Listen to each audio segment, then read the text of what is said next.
What's up, everyone? Welcome to Game Conclave. This is VBerg, and we have got our Sunday Game and News roundup for you. We are also going to be covering a ton of info from the Switch 2 Direct, as well as its fallout. But let's start off like normal with the new games releasing this week that we're excited for. South of Midnight is a third-person action-adventure game developed by Compulsion Games, best known for We Happy Few. South of Midnight is going to be set in the American Deep South and is influenced by Southern Gothic folktales. We'll be playing as Hazel, who is searching for her missing mother after a hurricane strikes her hometown of Prospero. She'll be pulled into a magical world and discover she's a weaver, a practitioner of an ancient magic that uses textiles to mend broken spirits. She will be exploring the backgrounds of these angered spirits and fighting haints, as well as drudging up her family's hidden past. Hazel's weaving abilities can be used for combat, traversal, and solving puzzles. It's also got this really awesome looking stop motion picture aesthetic. It's going to be launched on the Xbox Series X and S and PC on April 8th. Commandos Origins is a real-time tactical strategy game developed by Claymore Game Studios. It's set during World War II and will serve as the origin story for the Commandos squad. The team is assembled to take down some Nazi baddies in this origin story. This series is focused on stealth and strategy in real time.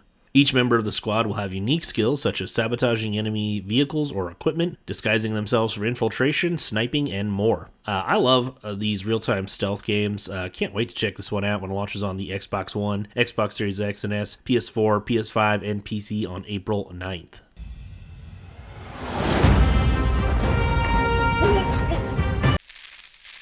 Blue Prince is a puzzle game developed by Dogubomb. We'll be playing as the heir to the mysterious manor of Mount Holly. It was left to us by our great uncle Herbert, who has given it to us under the condition that we locate the hidden 46th room of his estate. The mansion features ever-shifting rooms that will each offer clues or challenges that can change on a daily basis. You'll have to strategize your path by drafting a blueprint and choosing which room lies beyond each door, trying to stay ahead of the daily resets. You'll find out you're inheriting far more than you thought, as information about blackmail, political intrigues, and the disappearance of a beloved children's author will crop up within the estate. It's going to be dropping on the Xbox Series X and S, PS5, and PC on April 10th.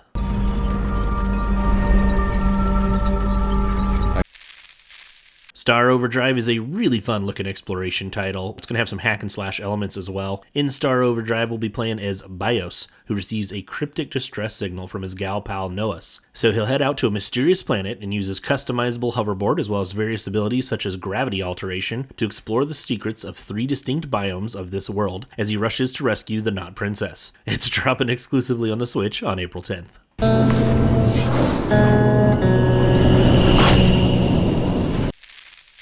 The Talos Principle Reawakened is a first-person puzzle game developed by Crow Team. The Talos Principle Reawakened has been beautifully rebuilt, completely in the Unreal Engine 5 with upgraded visuals, new puzzles, and some new story content added in. It's set in a bizarre world that blends ruins from various ancient Earth cultures, and hyper-advanced technology. There's a new story expansion called In the Beginning, and the Road to Gehenna expansion from the original will also be included as well. Throughout the game, we'll be solving over 120 different puzzles using various tools such as drones, laser beams, and devices that can manipulate time. There's also a new puzzle editor, allowing you to create your own custom levels of puzzle insanity. It's dropping on the Xbox Series X and S, PS5, and PC on April 10th.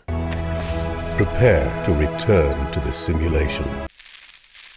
Okay, and as for new games and DLC announcements, holy crap. We had a ton of announcements last week because of the Switch 2 Direct, so just a freaking ton of them. Now, we're going to try and run through this as quickly as we can. We're not going to give release dates or platforms necessarily for all these titles. You know, we cover all that in our weekly Sunday video anyway, so all these games are going to reappear later down the line in our various videos because we always love to tell people what's launching. And there's just so freaking many of them.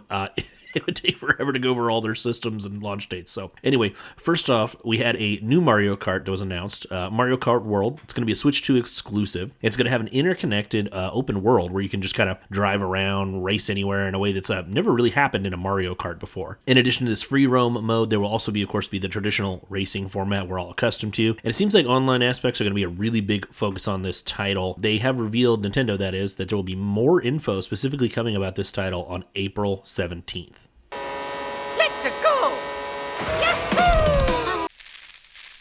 IO Interactive revealed that they're working on an upcoming James Bond game for the Switch 2, and that's pretty much all we know. We didn't really get a lot about this one, but I can't think of a better studio than the Hitman developers to work on a James Bond game.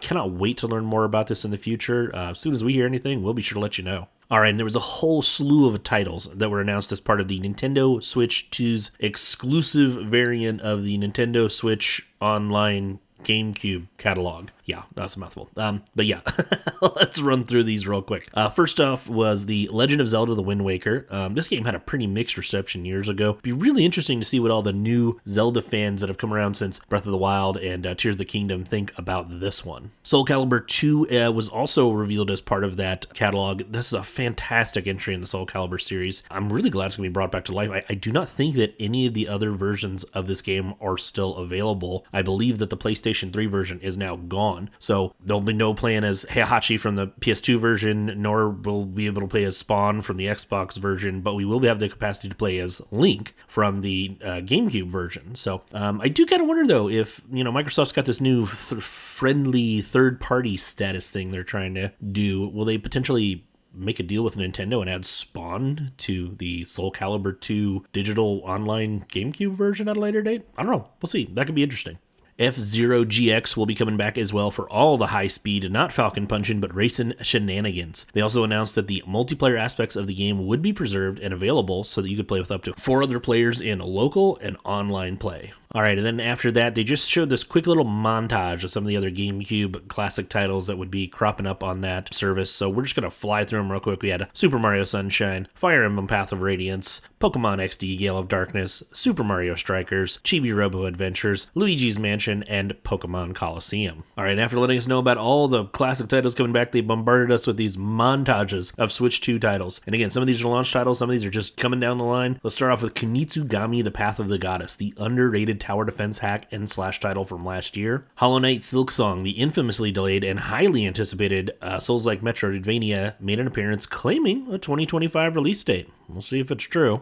Wild Hearts S, an enhanced version of the Monster Hunter clone from 2023 that never really kind of gained the steam I thought it deserved. Witchbrook, the pixel art Hogwarts simulator. Marvel Cosmic Invasion, the side-scrolling Marvel beat-em-up. Star Wars Outlaws. Now this one was kind of surprising to me. This title had some performance issues early on the Xbox Series X and S and PS5, so the Switch 2 getting this is kind of surprising. Hopefully Ubisoft spends some time optimizing this one to make sure its launch isn't as rough as the previous launches for this game. Shadow Labyrinth, the dark and gritty Pac-Man Metroidvania, will also be on the Switch 2. Raidou Remastered versus the Soulless Army, Atlus's latest action RPG remastered, is also coming down the line.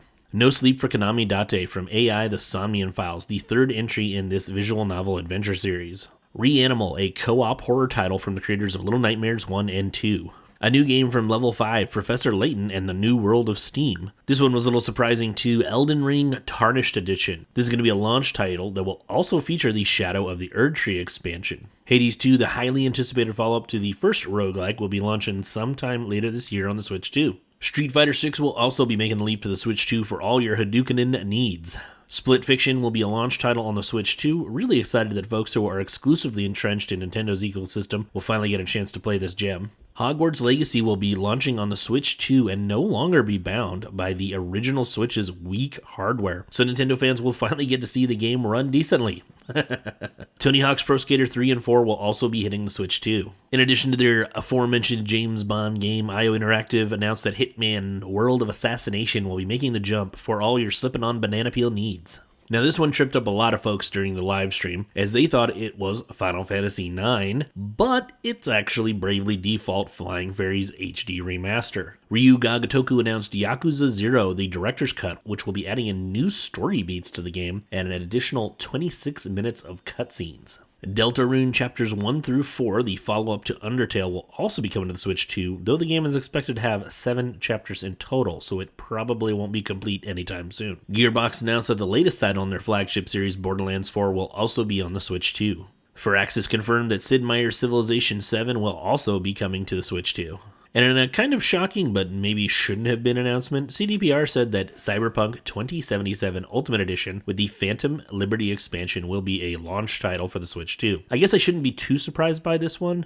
CDPR are like techno wizards and somehow got The Witcher, 3 complete running on the Switch. So yeah, they're magic. Square Enix announced that Final Fantasy VII Remake Intergrade featuring the Yuffie DLC will also be coming to the Switch 2, much to the dismay of Xbox fans around the globe. Pokemon Legends Z2A and Metroid Prime 4 Beyond were both also confirmed to have Switch 2 versions with enhanced features not present on the Switch versions. And that was, thankfully, the end of their montages, but not the end of Nintendo's new game announcements.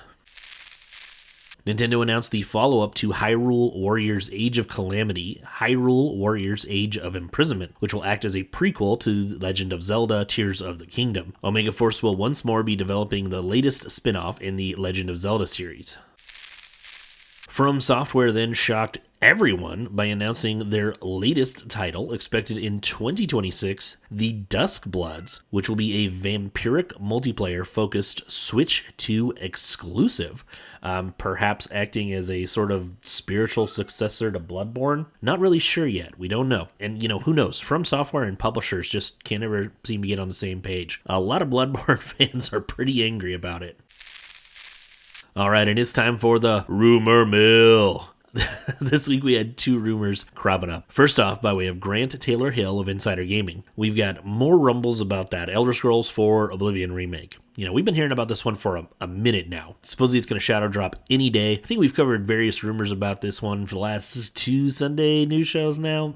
Can't remember. But yeah, apparently it's now going to drop either an announcement or the game itself the week of April 21st. So, yeah, as I said before, I'll be super interested to see the reception of this one. I know lots of people who love Skyrim and for some reason have just never gone back and touched Oblivion or Morrowind or any of the older games. So whenever it comes, it'll be super interesting to see newer Bethesda fans' reactions to this title. Okay, then the second rumor also came to us from way of Insider Gaming, signed by Mike Straw. Supposedly, Eidos Montreal has pitched a new Deus Ex game to multiple publishers and are trying to secure funding to make another entry in the series. But so far, they have been met with concerns from publishers over the series being too niche. And that is a shame. I love the Deus Ex series. I'm even one of those weirdos who liked Invisible War. I know. I liked it. Whatever. Everyone hates it. I don't know why. I really liked that game. So, but yeah, I hope that one of these publishing groups out there, bites eventually. I would love to see another Deus Ex game. I think it's a criminally underrated series, and maybe it'll have a third chance at life. Alright, and for game sales updates from last week, through the official Twitter account for Atomfall, we now know that they had 1.5 million players. And yes, they also gave us that nebulous terminology like Ubisoft did for Assassin's Creed Shadows. But I'm guessing now we've just ditched the whole reach thing. They're just going to say player numbers from now on. I don't know. Either way, this is really good news for Rebellion Games. This is like one of their fastest selling titles so far. Be really interesting if and when we do get a full-fledged real sales update for this one. I'm really getting my fingers crossed that this one does well. It looks really fun. Alright, we mentioned back in the game announcements that when Bravely Default Flying Flary HD Remaster cropped up, a lot of people got tripped up. They thought that was Final Fantasy IX. Well, that's because last week was Final Fantasy IX's 25th anniversary, and we've had a bunch of new info drop about the game.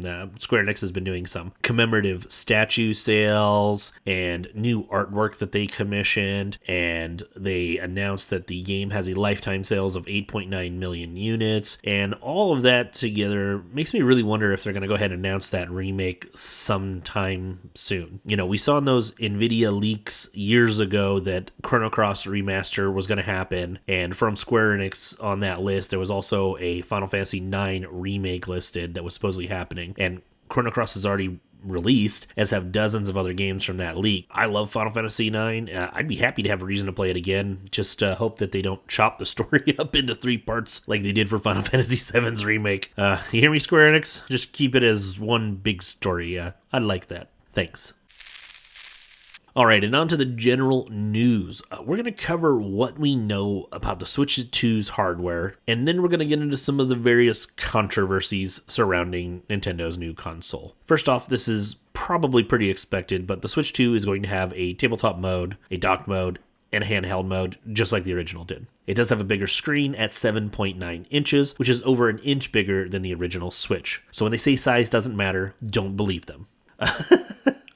Anyway, the games will be playable in 1080p with up to 120 frames per second. HDR is supported on the LCD screen. The Joy-Cons attach magnetically. The control sticks are larger. The SL and SR buttons are also larger. The mouse controls with the compatible games will open up new ways to play them for smoother controls. They did show this off in Metroid Prime 4 Beyond, so we know that it's going to utilize the mouse controls or have the option to utilize the mouse controls. The built-in speakers should provide better clarity. There's a built-in microphone for voice chat. For when you're using it online, there is noise-canceling technology so that just your voice should be coming through and not the noise from your game. The system will feature 3D sound support with headsets, and the new tabletop stand mode has an adjustable angle. 2 USB-C ports can be found on the system, one at the top, which can be used to connect cameras or charge it via a laptop charger. The Switch 2 will also come with 256 gigabytes of internal storage, which is like 8 times larger than the internal storage on the original Switch. HDR is supported as well as 4K and TV mode, and there is a built-in fan for when the system is docked to help keep the system cool to keep performance top tier, and this will all retail for $449.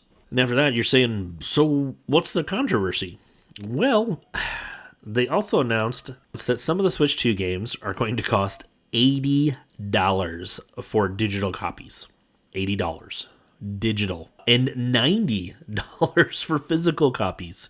Whew. And to unsweeten the pot, some of those $90 physical games will actually just be boxes with download keys on your cartridge, and they won't even have the majority of the game on them. Now, not all titles are going to cost this much, but I think it's safe to assume that the majority of first-party or Nintendo titles are going to cost this, pricey price point. And Nintendo is already infamous for hardly ever putting their titles on sales. So these games could potentially still cost $80 to $90 years after release. And they may not even be on the cartridge if you buy a physical game. Now, that isn't to say every game isn't going to be on the cartridge. CDPR, for instance, has already confirmed that Cyberpunk 2077 will be entirely on their game cartridge. So if they can do it, I'm not sure why others can't. And obviously this didn't go over very well.